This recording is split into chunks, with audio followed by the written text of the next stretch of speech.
That's really what it means to become a source of stability. It means that I'm thinking beyond my reaction. I'm not just reacting. I'm actually considering their perspective of me and how are they perceiving their mom and how is their mom showing up when she's tired, when she's nervous, when she's scared, when she can't take it anymore. How do I show up? Because we're all great parents when things are great. Everybody's super skillful when everything's going well. But what happens when we're triggered? That's where we want to think about this. My name is Dorit Shoshani. I'm a certified pediatric sleep consultant who has been facilitating families reap the benefits of quiet nights and calmer days for over 20 years. And today we're going to talk about how our energy shapes our child's experience.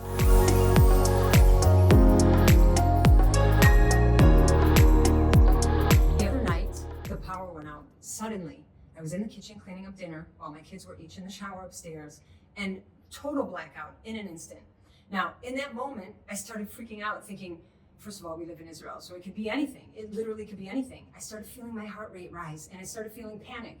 And then I started hearing my kids screaming because my youngest is totally scared of the dark. So being naked in the shower definitely did not help. Screaming, "Mom!"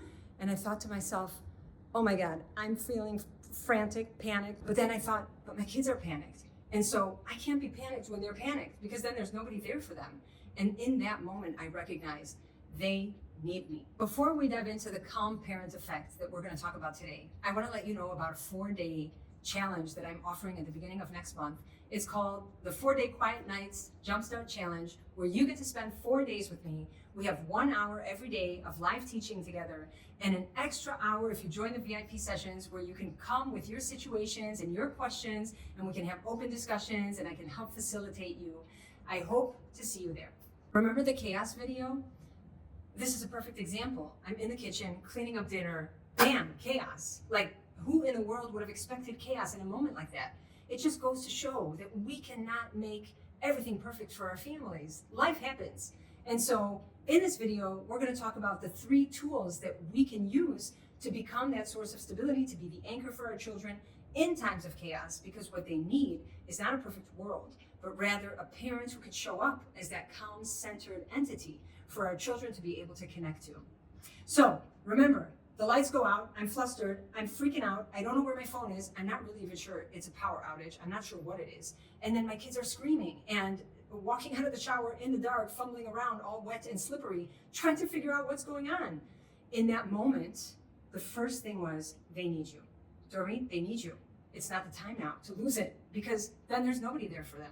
So when that happens for me, I feel like I have a button here, and I've said this before. It's kind of like an on-off button, that when things happen, I think to myself, boom, you've been turned on. Let's see you now. How are you going to show up?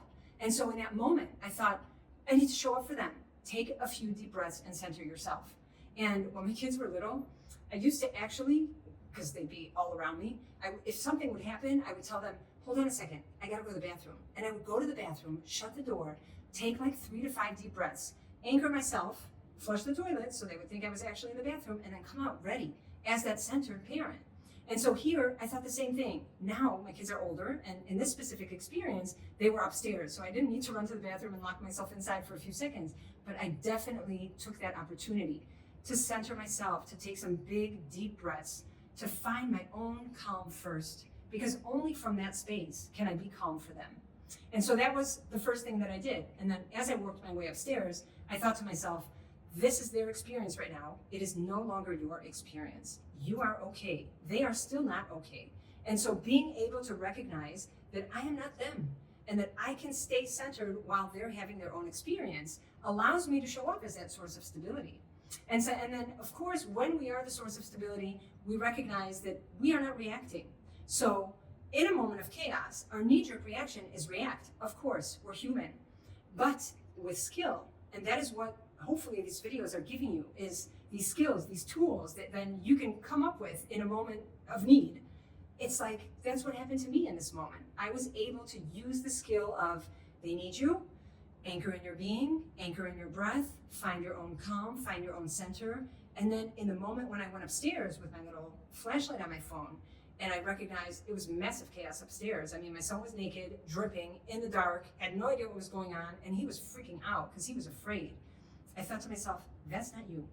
that's not you. I am okay. He is not okay, but I am okay. And so I will not allow my child's situation to become my own, because then we're both at a loss. And so anchoring in myself, recognizing this is me and that is him, then I can show up for him. And so that was the next thing I did. I recognized I'm not reacting now. I'm not reacting to his chaos, and I'm not reacting to the situation anymore, because I am anchored into my stance as the calm parent. That power outage was a lot like bedtime. And when things go dark for our kids, and it can go dark because randomly the daycare teacher doesn't show up for a week, or it could be because something great happened, like we just had a new baby, and so there's a lot of excitement, but the family dynamics have shifted. And those situations of uncertainty, notice it's not about it being good or bad, it's about the uncertainty. Something comes up and makes us feel a bit nervous. That feeling is an opportunity. It's an opportunity for us to recognize that if we become reactive with our children, if we fall into that losing strategy of something happens, it triggers me and I'm reacting, that means I'm not making any conscious decisions, then there is actually nobody there to keep the calm. And so we tend to think that we want to make everything perfect for our children, and we want them to live in this bubble as if they lived in a fairy tale. And of course we want that. Of course I also want that for my family. But I've had enough experience in life, and also through my practice, to recognize that it doesn't matter how skillful we are, and it doesn't matter how wonderful we try and parent, life happens. And when life happens, we want to know that we can count on ourselves. We want to know that we have learned the skills and that we have grown up as parents, and that we can show up in that role of the calm parent who can hold the space, who will not be reactive, who's not going to all of a sudden tense up and freak out and yell and lose my cool because I'm being reactive. Rather, take a deep breath, anchor myself so that I can show up for my kids in a way that will feel right for everybody. So now we get to talk about the 3 tools that you want to know and embrace and stick in your suitcase. Maybe you have like a little parenting suitcase with tools inside, that when things come up, you get to pull out those tools because you've learned them and now you are more skillful. So I'm sharing these tools with you. These are tools that I practice today in my parenting. These are tools that I share with the families that I'm facilitating. These are also tools that I started adopting many, many years ago when my kids were much younger. And they have literally created me as the source of stability for my home, which means I can show up centered and calm in the midst of chaos. Point number 1 is body language. So remember the story. There's a power outage. I'm panicked. I'm freaking out. I'm not sure. Is it a power outage? Is it something much worse? Where's my phone? We don't have any flashlights. Do I need a candle? Like all these split-second thoughts that come up for me as panic. And then I think to myself, you need to anchor yourself, Dory. You need to pay attention to your body, because your body is the vehicle that you will use to bring calm. So let's put focus on the inside, because what do we really do? We all put focus on the outside. It's all about the outside. The power's not on, there's no lights, my son's in the shower, I don't have a way to get upstairs, right? It's all external. But instead, let's do this. Let's put the spotlight on us and let's say, what can I do first for myself to anchor myself? Because I need to show up, because I'm the one who's going to be there for them.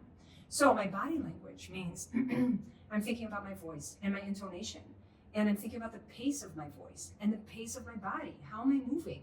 And am I talking really quickly because that creates panic? Or can I slow it down and relay a sense of calm just in my voice, just in the way that I'm saying things? How am I looking?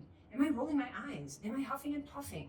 Or do I feel like I can hold the space by feeling centered, making eye contact, slowing down the tone, my mannerisms, my facial expressions, the way I'm moving my body, the way I'm expressing my emotions? All of that relays calm. Now, you might be thinking to yourself, what is she talking about? They were in the dark. They couldn't see any of that. And you're right. That's because they can feel the energy. So we think that it's just about what we can see, and we understand things based on our perception, but our perception goes much deeper than just visual. So we can sense. We can sense if somebody's nervous. We can sense if somebody's angry. We can sense if somebody's panicked, just by the way that they're speaking, by the way that they're going about taking care of business. So I want you to think about that at bedtime, because at bedtime, a chaotic situation will arise, and that's just the way of it. And so what are we going to do with it? And so here we go, right? We said, boom, turn you on. And so now you're turned on, and now you get to think to yourself, I got to put focus on how I'm showing up in my energy and in my body language.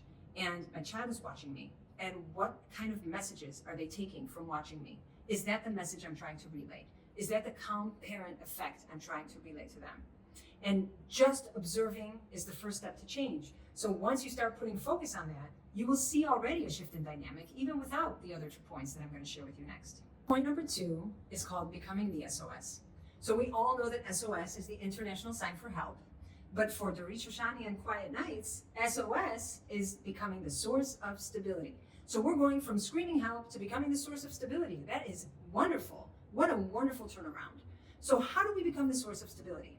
Well, we already decided that we're not the ones who create the world, and we're not the ones who dictate what's going to happen in our experience. So an experience falls into our lap, and then good luck, we need to deal with it. So remember, here we go, we turned me on. I need to show up as the source of stability. And in order to show up as a source of stability, I need to think, first of all, that I am not him. So that's called differentiation. When we recognize that I am not the other person, there are 2 separate people having 2 separate experiences, and I will not get engulfed in in the other person's experience. Meaning, if my child is tantruming right now, and definitely that is triggering, I have a choice. Like we said, I can anchor in my breath, I can find my calm, and then I can recognize I'm okay actually right now. He's tantruming, but I'm okay. He's tantruming, but I am not.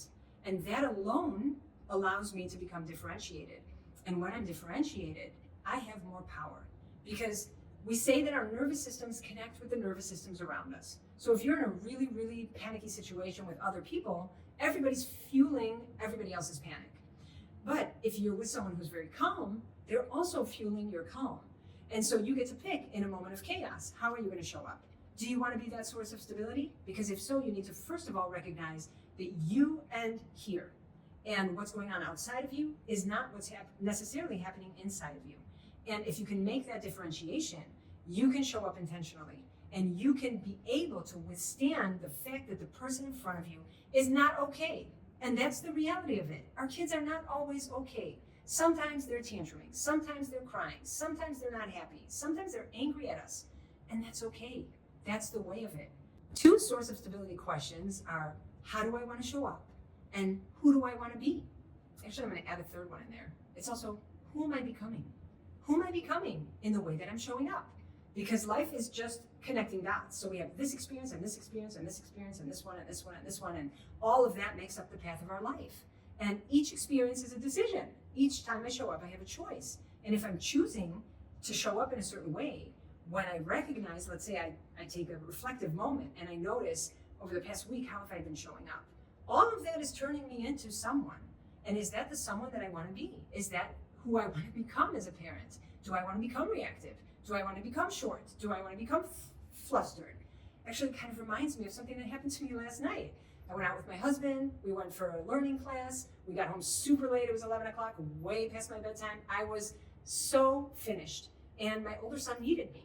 And I was not anywhere near the bandwidth of being able to come up with some kind of energy for him. All I wanted was my bed. It was all I could think about. I was like, as fast as you can, brush your teeth, get in bed. And then as I was like drifting off in the car with my eyes closed, I started thinking about him. And I thought to myself, really, Dory? Is that how you want to show up for him? That's not the parent you want to become. You don't want to be the parent who has no energy for your child. He's waiting for you. And I thought to myself, all right, I'm going to have to do it. I'm going to have to somehow find the energy and give him the 15 minutes, whatever it is, before I am able to shut down and put myself to bed. Now, it wasn't about the 15 minutes. It was more about my energy. Because when I came home, instead of being obnoxious, like I totally could have been when I'm tired, I'm so obnoxious. Instead of being obnoxious and being like, I can't right now, and I'm being short with him, and like, I don't have the energy for this, and like, I'm just going to sleep now. Instead, I smiled at him, and I was able to be there for him, and I maybe had a very brief conversation with him before I said goodnight to him, tucked him in, and went to do my own thing. But it was just a shift in perspective. That's really what it means to become a source of stability. It means that I'm thinking beyond my reaction. I'm not just reacting.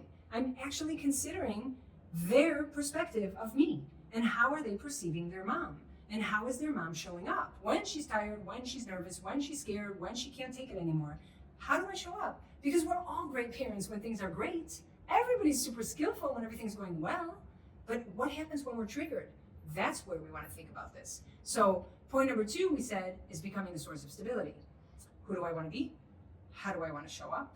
And who am I becoming? Those are the 3 anchor questions that you can start practicing to recognize if you are acting with intention, if you are actually showing up in the way that you want to show up for your child. Point number 3 is called holding space. And holding space means that I can be in the face of someone's big emotions and not need it to stop and not get triggered by it and not all of a sudden take those emotions on myself. So when our child is having big feelings, which happens all the time, they can be big feelings of joy, they can be big feelings of fear or of nervousness or of dread or frustration or anger. They can have massively big feelings. I want to be the person who can say, bring it on, bring it to me. I can be there for you. I can hold the space. I can be with you when you're crying. And even if it takes a long time, past when I think it should end, I can still be there with you. And that is I feel like that is the most important parenting tool we can offer our children, actually. Of all the tools and all my toolboxes and all the skills I've learned, holding space is the most fundamental tool, in my opinion, because it allows our children to become authentic. When we can't hold space for our children's big emotions, they need to tone it down. They need to stop. They need to taper it down and be like, all right, I'm not going to be so angry, or I won't be so excited, or I won't be so scared. I'll be okay, yeah, I can handle it. Like, they'll do all these things because they want to preserve connection at all costs. But we want them to be authentic. We want them to show up fully. And so if we can hold space, then we can embrace their big feelings. And we can recognize that these feelings these emotions, I should say, go through cycles, and these cycles come to an end. So even if I'm so super excited, I'm not gonna be so super excited forever. And even if I'm really, really, really sad, I'm not gonna be really, really, really sad forever. And if my child's protesting bedtime because he just does not want to go to sleep, he's not gonna protest bedtime forever. It's gonna go through a cycle, and that cycle's gonna come to an end. And then you can think back, who was I in that situation? What parent was I? Reflect on those SOS questions that I just gave you. Who was I in that moment? My child had a 2-hour bedtime session because he didn't want to go to sleep. And I was standing there, and I was able to be with him. And I was able to say, it's okay that it's hard for you. I know you want to sleep in my bed, and we're going to sleep in your bed today. And I could be there and hold that space. That is so super important, because our kids cannot always get immediate gratification. We need to build resilience for our children. We need to build coping skills. And the way you can expect your child to cope is if you can cope, right? Because we all want them to do it, but we can't do it ourselves. And so that's the big joke, actually. We need to be able to turn the spotlight on us. We need to be able to hold space. We need to put focus on who we're becoming. And when we can put focus on that, then all of a sudden we shift the entire dynamic, because it's no longer about them. It's about me. It's about how I show up, and it's about how I hold the space when things get difficult.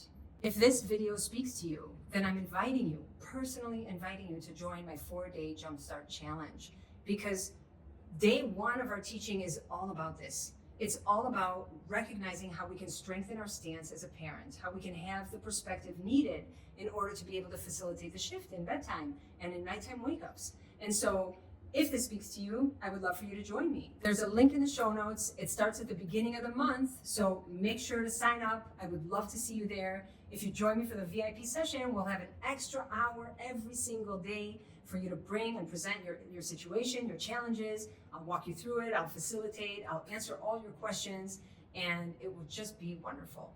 So let's recap what we said are the 3 main points we want to put our focus on in order to have that calming effect with our families and our children. Point number 1, we said, is body language. So we're paying attention to how we show up. Point number 2 is about the SOS. And remember, we talked about those 3 anchoring questions in becoming that source of stability. And point number 3 is about holding space and being able to withstand our children's difficult emotions, as well as our difficult emotions, because those come up as well too. So I appreciate your time. I appreciate you being with me. Share this with any parent that you feel could benefit from it, and I will see you in the next video.